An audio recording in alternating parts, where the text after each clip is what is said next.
With FM23 now being out, that can only mean one thing. Tactics.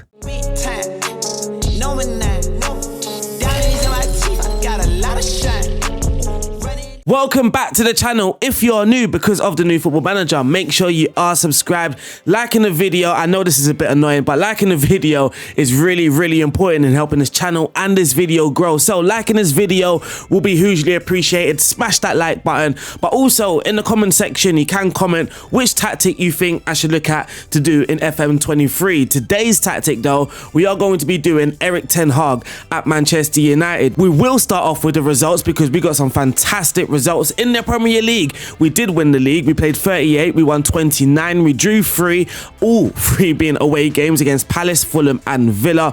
We lost 6 again. All of those 6 games being away from home. So away from home is where we need to shape things up. We lost against Arsenal, Chelsea, Tottenham, Newcastle, Brighton and City away from home. In the Europa League, we are yet to play that game. We will play that game in this video. In the FA Cup, we got knocked out in the 4th round by Fleetwood Town.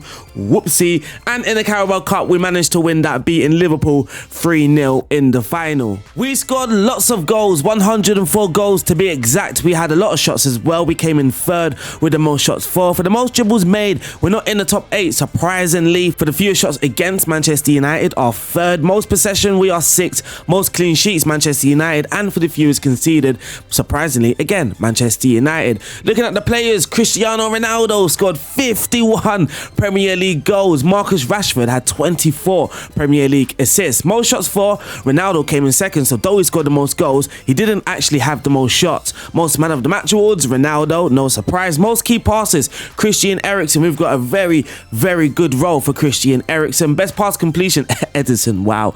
Most tackles won, nobody in the top 8. Most dribbles made, nobody in the top 8. And for the fewest conceded, David De Gea comes in 2nd with 23. The quality of Manchester United and Ronaldo possibly helped this tactic a lot. If we look at the XG table, we had an XG of 79.5, but we actually scored 104 goals. Expected points, 72.7. But we got 90, and for the expected position, we are expected to finish 3rd, but we topped the group. Attacking efficiency, we were aggressive and clinical, high scoring and high expected goals. For the shooting, aggressive shooting and high quality shooting. So that is where we mainly did our magic. We did have Ronaldo, Rashford, Bruno Fernandez, Anthony, and also Martial. Martial is the other one as well. So there is a lot of quality at Manchester United in Football Manager 2023. Also, this is a pass map. You can see we are attempting Ten Hag's 4-2-3-1. He does like to play a 4-2-3-1 and a 4-3-3, but we kind of went for one of those formations. We went with the 4-2-3-1, but we have 2 different versions.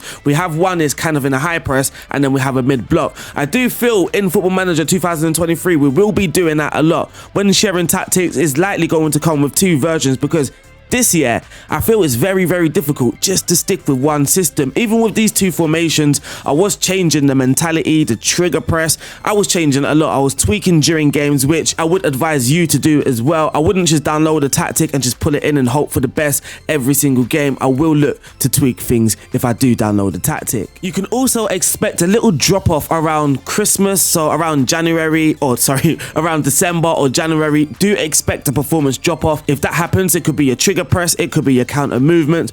Maybe just remove one of those in transition and you might see a slight improvement in your performance. But for the mid block tactic, we did use it against Manchester City where we lost 2-1, but we also did use it against Liverpool at Anfield where we managed to get a 2-0 win. We used it at home against Arsenal. We did try it sometimes at home as well. We got a 5-0 win against Arsenal, but I will say it's a bit temperamental. So sometimes you can have a very good mid block performance, and sometimes you are just allowing the opposition to get at you and they can, well, score some goals. But that there are the results. We are now going to look at the tactic and how it was created.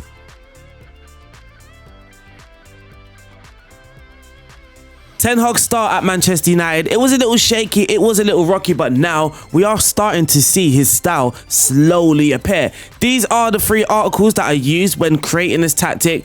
The first one, why United's win over Tottenham Hotspur was their best display under Ten Hag yet. From this article, what I tried to capture is United's measured pressing actions, which you will see in the tactic, and also Manchester United's intensity in possession. As a result of Spurs' game plan, the Red Devils were able to dominate possession and create many attacking opportunities. We have rarely seen United this active in terms of looking for gaps and trying to penetrate the defence, and it only showed the Ten Hag effect in action. So that is what we're trying to get, Manchester United's intensity in possession in the more recent games. So not in the overall season so far, but more so in the most recent games. Another article that I read, which is very, very good. All three articles will be linked in the description. Christian Eriksen adapting to a deeper role under Ten Hag. He is playing a lot deeper. A new interesting role. It started a bit shaky, like we did mention a little earlier against Brentford. Here we can see this is, I think he made a mistake and Brentford went on to capitalise from that mistake, but he has improved. Christian Eriksen's heat map,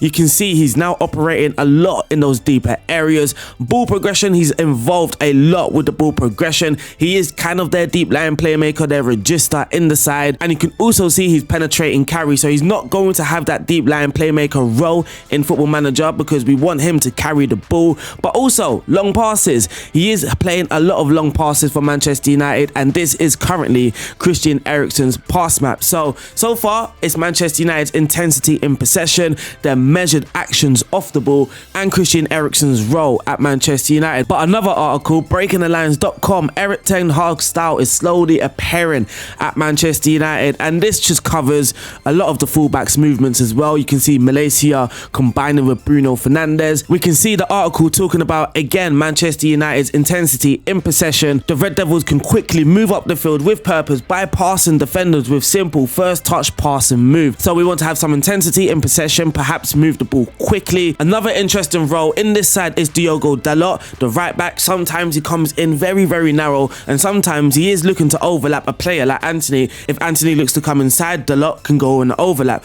or if Anthony stays out wide, then Dalot can come inside. So that is really, really interesting to try and replicate in Football Manager. So let's have a look at what I've done. So what I've done to create this tactic: create your own style, choose formation, and I went for the 4-2-3-1. Ten Hag has played with the 4-3-3 and 4-2-3-1 so far this season, but we are trying to capture the 4-2-3-1. Looking at Christian Eriksen's profile, we want the perfect role for Christian Eriksen, but we also want him to perform good in Football Manager. The best role apparently for him in defensive midfield would be the deep line playmaker, but like we touched on, we don't necessarily want that because we want someone to drive forward, and it looks like the roaming playmaker is going to be a very good option for Christian Eriksen. So Christian Eriksen, and now we're going to have a roaming playmaker. For me, a very good partner for a roaming playmaker, it's already set, is a defensive midfielder on defend, looking for Casemiro, and that is our holding midfield partnership, Christian Eriksen and Casemiro. We have a roaming playmaker, someone creative, and then we have a kind of a destroyer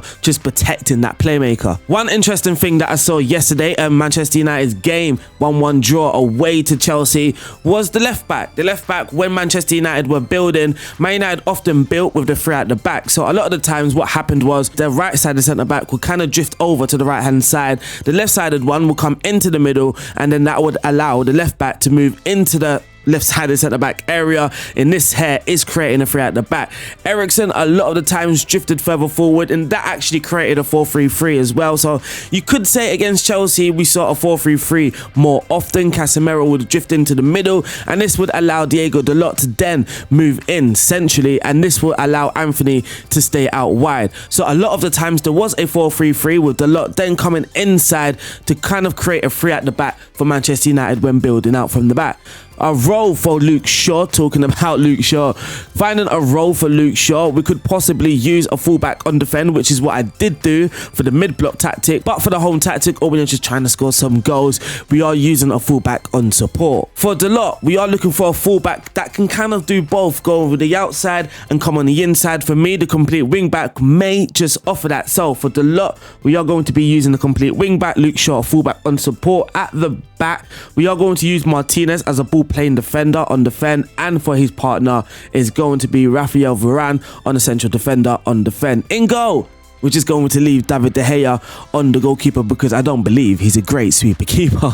Moving forward into the attack line, looking at the number 10, which would be Bruno Fernandez, I feel his role has kind of altered recently. I feel he's less penetrating and now more linking up. They do like to create overloads, especially in the wider areas, and Bruno Fernandez is key in creating that wider overload. So if the overload was happening on the right hand side, it will be Bruno Fernandez shifting over to the right hand side to create an overload, and on the left hand side it will be the same, Bruno Fernandez roaming around, drifting around, looking to create overload. So we are going to leave him on attacking midfielder on support, go to player instructions and ask him to roam from his position, but also take risk because he is also high risk, high reward in possession. Now moving over to the wingers, we are also bearing in mind that Manchester United have counter-attacked a lot this season. On the left hand side, we are using an inverted winger on attack, and then on the right hand side will be an inside forward on support. On the right hand side for me, I used Anthony a lot. On the left hand side is more the Martial or the Rashford, mainly Rashford, because we did have the beast, Ronaldo up top. I almost forgot Sancho. Sancho also played sometimes on the right,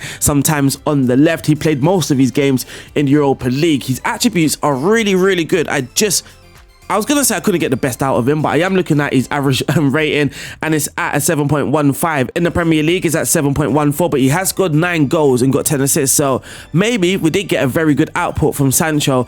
Anthony, he got 6 goals, 6 assists. So yeah, the wingers are doing really, really well. And up top for Ronaldo, it's an advanced forward. But if it was Martial or a Rashford, I would change this into a pressing forward. So there's the roles. Now it's time for the instructions. For the high press version, we've gone for the attacking mentality. We want that intensity in possession. Approach play, pass into space. This is just going to encourage players like Rashford, Anthony and Ronaldo to move further forward, and then the players in possession of the ball to pass the ball into their path. We are also going to play out from the back. The passing directness shorter, slightly higher tempo, and that is it for in possession. Moving into transition, we are going to counter press when possession has been won, counter attack. These two, you don't necessarily want this on for every single game. You can pick and choose when you want, how you want it as well. If you feel that the opponents are going to be very, very good with their counter attacking, then maybe you don't want to counter attack yourself once the possession has been won, or you can remove counter press. You can leave it like this, have a feel for the game, and then start to work your way in and add your instructions in. But by default, we are using counter press and counter when the goalkeeper's in possession. I did notice, especially against Chelsea, that David De Gea looked to get the ball out into the flanks. Lastly, for out of possession, we are using a high press with a much higher defensive line. I don't necessarily want to use this much higher defensive line. I don't think this is a good replication, but in Football Manager, it did close the gap in between our lines. I did notice it was just so easy for the AI to play through our high press, and one fix was just moving that defense line to much higher. Trigger press slightly more often, so we are trying to have a measured press like we spoke about in the analysis bit a little earlier. We are preventing the short goalkeeper distribution, and we are also getting stuck in. For the mid-block version, things have changed slightly. The passing directness is now on slightly more direct. We have removed the play out from the back, and for out of possession, of course, we are operating in the mid-block, but we have increased the trigger press because we didn't want players just standing still in our mid-block. We did want players kind of leaving their position in order to close the opponent down. And that there wraps up the tactic. That is complete. That's the tactic complete. What we are going to do right now is play this Europa League final against Roma. I guess it's time to put my headphones on.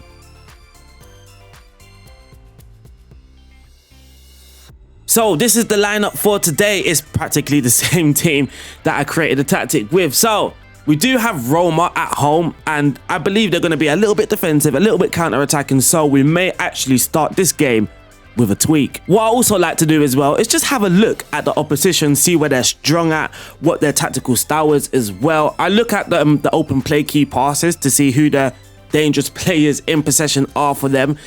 For Roma, it looks like Karsdorp, Dybala, of course, we expected that, Pellegrini, Spinazzola. Looking at the dribbles as well, the wing backs seem to be the main source for creativity. So we may look to force play away from the flanks. So we don't want the ball to go to the flanks, basically. And also, because I feel they're going to be counter-attacking, I may start with, well, by removing the counter-attacking instructions. So this is the team, this is the tactic for today. This is what we're going to start with. Let's go. So when it comes to those wing backs, we are going to click on them. We're going to have tackle harder and we're going to force them onto their weaker foot as well. And also, we are going to trap them on the inside. Just get play away from their wing backs. Let's go.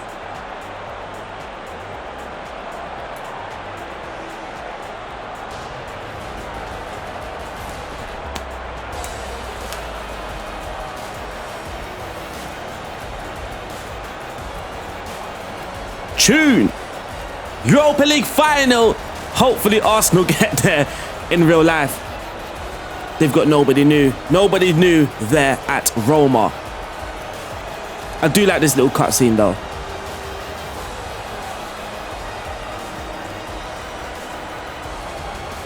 Looks really nice. It does feel like a Europa League final. It does feel like one. So, that's the cutscene done. Let's get stuck in. Opening 5 minutes, Manchester United have had 2 shots already. That's a really good save by Patricio. This sounds too loud. 7 shots in the opening 10 minutes. Here's Eriksen with a corner. He's about to whip it in for Varane, and it's 1-0 to Manchester United in this Europa League final. Why am I celebrating? This Manchester United, man. It's Manchester United. Why am I celebrating? But Eriksen whips it in. And Rafael Varane at the near post. By the way, guys, let me just show you guys so you guys can see. We have no set piece routine set up. So what I have done is put a centre back at the near post, a centre back at the far post, and a striker to mark the keeper. That's practically it. I haven't set the set piece taker to kick it anywhere. It's still a mixed. But here's Karsdorp, who we've identified as very, very dangerous. We managed to block that cross pretty quickly. Here's Wijnaldum, Mancini. Into Pellegrini, through to Abraham. That's just way too easy for the centre-backs, man.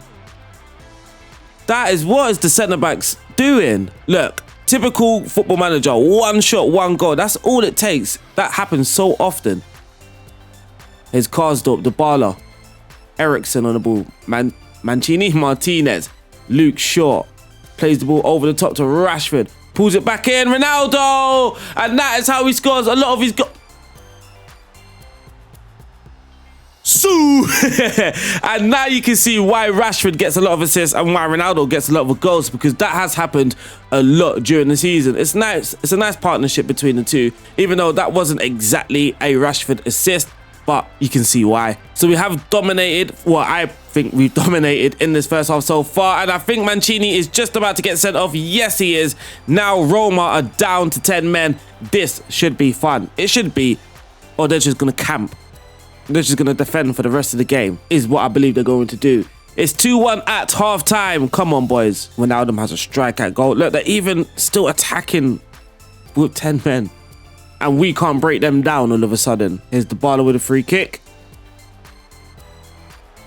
Yeah, this is a little annoying, this second half. It's very frustrating that Roma have all of a sudden become a better team. That is really, against how considering how dangerous, we were in the first half. How dangerous we were in the first half, and now all of a sudden we can't break a team with 10 men down. Here's Eriksen. Here's a nice little overload here. Luke Shaw, Eriksen, Rashford, and Bruno Fernandez just shifting over to the side here. Luke Shaw, Martinez, Eriksen, Casemiro. Lovely pass to Rashford. Please score. Please score. Please score. It's 3-1. It is Man United 3, Roma 1. What a pass from Casemiro. What a pass. Martinez, Eriksen to Casemiro. What a pass. And that's Rashford's goal. It's 3-1. And that wraps up. Let me turn the music up again.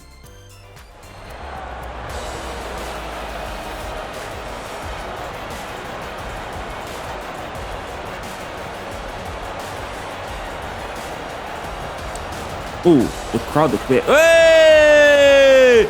Champions, champions, ole, ole, ole. Champions, champions, ole, ole, ole. And Man United have now won the Europa League. That is the celebrations, the title lift. And number 8, which is Bruno Fernandez, lifting the trophy. Unfortunately, that wraps up today's video. If you have enjoyed today's video, make sure, we've won the treble, by the way. Make sure you give this video a thumbs up. That is really, really important in helping this channel and this video grow. Also, leaving a comment will help with the algorithm. So I am going to show some highlights now. I'm just going to play some highlights and then I'm going to leave you guys to it. For you hardcore guys that want to see how this tactic is played out against some other teams, then you can stay and watch some of these highlights, because I'm going to go and I'm going to leave the highlights to do its thing. I'll see you guys soon. Stay safe. Mwah. Peace out.